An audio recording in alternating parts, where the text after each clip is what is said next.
Ne sot qaluam në shumë aspekte, sepse në ndeshjet e kalume kemi po shumë ritëm, kemi po shumë kreativitet, topi ka qarkullu shumë shpejt, kurse sot mungoj ritmi, mungoj,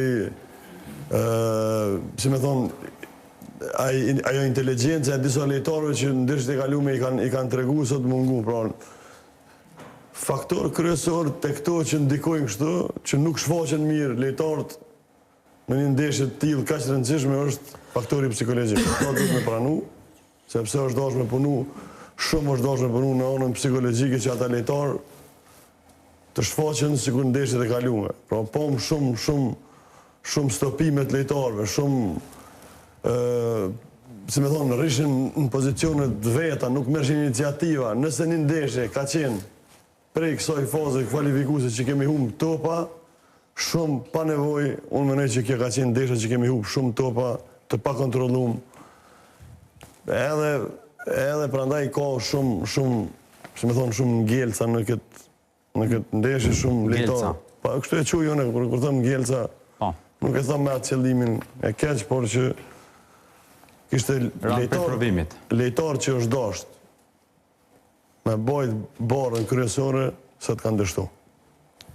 Për shembull, mas pakti kemi prit që Gallopeni bën një super ndeshje. Jo pse Gallopeni nuk ka cilësi, por Gallopeni se të ka tregu që ishte për notën 10. Për notën shumë të mirë ka vazhdu atë ritmin, atë lojë që i ka pas më herët. Pra një lojtar i ri me shumë pak provoj në përfaqësuesin ton, del edhe bën mrekullina që nuk e ka fare problem se kanë e ka kundërshtar. Unë për vetë jam shumë mishgënjy me paraqitjen e Aslanit, me përjashtim të asaj Gjujtës. Shumë ka qenë i ngath, shumë i lodhën, shumë veprime jo konkrete, po ashtu muri që mas ne kemi lavdu fotën, sepse është për me lavdu fota. Por në kësi ndeshje duhet trajneri pak tjetë ma agresiv, tjetë ma kërkus ndaj lejtarëve, tjetoj me lojen, të merret me ekipën. Unë sot e kam po fotën me du në gjepa për 90 minuta. I e po të bankën e Turkisë në momentet e fundit se çaj ishte u bo. Do më kënë gjendje me u fut në ndeshje. Këto ndeshje nuk dojnë shumë shkollë, si me thonë, nuk dojnë shumë kulturë. Nuk dojnë shumë, me thonë, njerëzit na u sillu mirë, tregum nivel të lartë në bankë.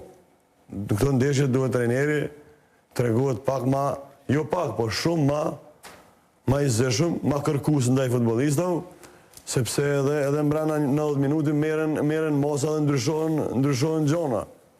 Pastaj futja disa lejtarëve. Turkia boni shumë ndryshime, sidomos ka minutët e fundit i hjeku edhe sulmues krejt. Na nuk kem gjendje me hjek dhe një mbrojtës me fut edhe një sulmues. Kështu që disa ndryshime, futja e Rashicës unë se mora vesh, nëse është Graniti këtu, edhe Faruk, po dhe Sinoni, nëse këta më tregojnë qa lujti Rashica, unë nuk e mora vesh qa lujti Rashica.